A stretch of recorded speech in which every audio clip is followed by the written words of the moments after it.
It is recommended and required in some regions that all tree workers receive training in first aid and cardiopulmonary resuscitation, CPR. In addition, an approved and adequately stocked first aid kit must be provided on each truck. All employees must be instructed in the use of first aid kits and in emergency procedures. Emergency phone numbers should be posted in the truck.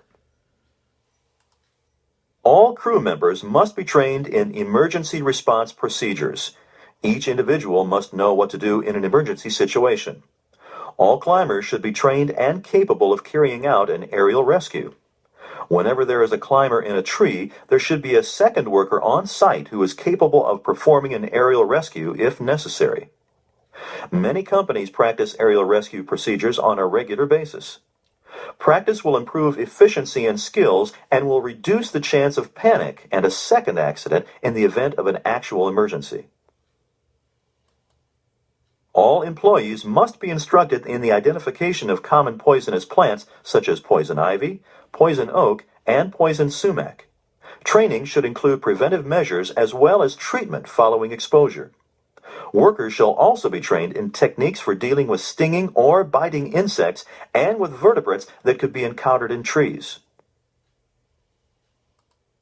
Trucks should be equipped with a fire extinguisher, and all employees should be trained in its use. Gasoline-powered equipment must be refueled only after the engine has been stopped. Any spilled fuel should be removed before starting.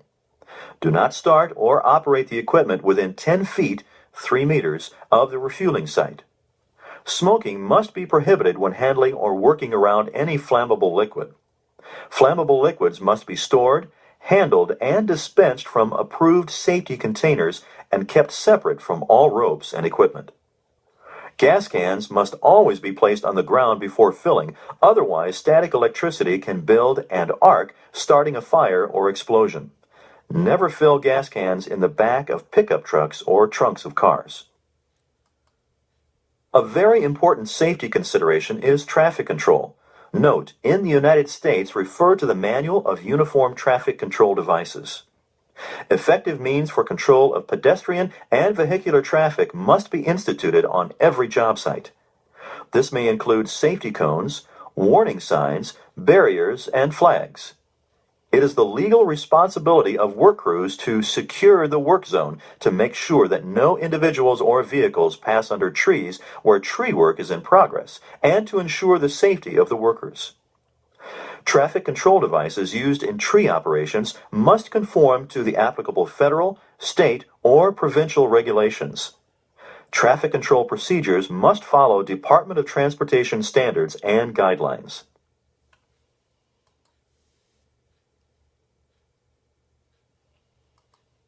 Before performing tree work on any site, an inspection must be made to determine whether any electrical hazards exist.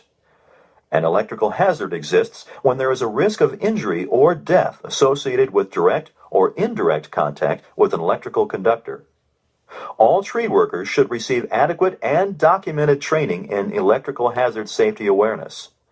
Workers must receive proper training in electrical hazard tree work procedures to perform tree work in proximity to electrical conductors. Employers are required to certify this training. Electrical conductor is defined as any overhead or underground electrical device, including communication wires and cables, power lines, and related components and facilities. All such lines and cables must be considered energized with potentially fatal voltages. Every tree worker shall be instructed that a direct contact is made when any part of the body contacts an energized conductor or other energized electrical fixture or apparatus. An indirect contact is made when any part of the body touches any conductive object in contact with an energized conductor. An indirect contact can be made through conductive tools, tree branches, trucks, equipment, or other conductive objects, or as a result of communication wires or cables, fences, or guy wires becoming energized. Electric shock occurs when a tree worker, by either direct or indirect contact with an energized conductor, energized tree limb, tool, Equipment or other object provides a path for the flow of electricity from a conductor to a grounded object or to the ground itself. Simultaneous contact with two energized conductors also causes electric shock that may result in serious or fatal injury. Footwear, including those with electrical resistant soles and lineman's overshoes, shall not be considered as providing any measure of protection from electrical hazards. Rubber gloves, with or without leather or other protective covering, must not be considered as providing any measure of protection from electrical hazards. Electrical tools, except those with a self-contained power source, must never be used in trees near an energized electrical conductor when there is a possibility of the power cord contacting the conductor. Tool operators must use tools in accordance with the manufacturer's instructions. When tools are used aloft, an independent line or lanyard should support the electrical tool. Operators should prevent cords from becoming entangled or coming in contact with water.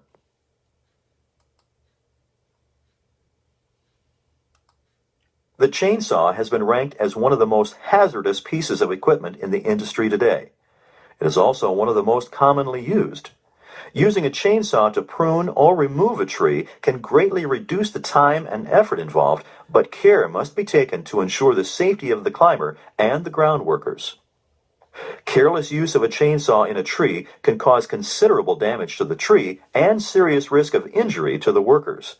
Safe operation on the ground and in the tree requires proper training and adherence to safety procedures.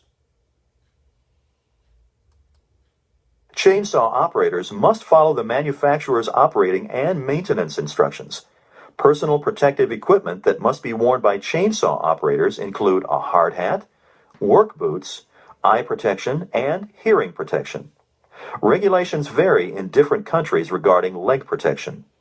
In the United States, leg protection is required when operating a chainsaw on the ground. The operator must have a secure footing when starting the saw. Be sure the immediate area is clear of debris. Always engage the chain brake before starting a chainsaw. Larger saws should be started on the ground or otherwise firmly supported. Never operate a chainsaw on the ground or aloft in a tree with one hand. Both handles should be gripped firmly with the thumb wrapped around the handles. Chainsaws are designed to be operated on the right side of the body with the right hand activating the throttle trigger and the left hand on the forward handle. The back of the saw may be braced against the operator's right leg. Keeping the chainsaw engine close to the body increases control and reduces operator fatigue. The chainsaw operator must be aware of the presence and activity of other workers in the vicinity. Never approach a chainsaw operator from the rear. If two workers are operating saws simultaneously, they should be at least 10 feet apart. The chain brake must be engaged if the operator takes one hand off the running saw or takes more than 2 steps. If the operator moves between cuts, the chain brake must be engaged and the operator's hand should be off the throttle lever. The engine must be stopped for all cleaning, refueling, and adjustments except where the manufacturer's procedures require otherwise.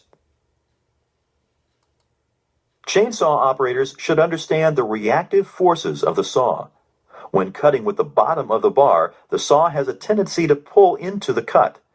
When cutting with the top of the bar, the saw pushes back toward the operator. A common cause of chainsaw injury is kickback. Kickback occurs when the upper portion of the tip of the guide bar, kickback quadrant, contacts a log or other object. Operators must always be aware of where the tip of the guide bar is and should prevent the upper quadrant of the guide bar tip from coming in contact with objects. A firm grip should be maintained with the thumb wrapped around the forward handle. Kickback occurs at a speed many times faster than a human can react. The operator must be positioned such that the saw could not hit him or her if it were to kick back. Never operate a chainsaw above shoulder level.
Before beginning any removal operation, the crew must consider all of the site and tree conditions that may affect the procedures used.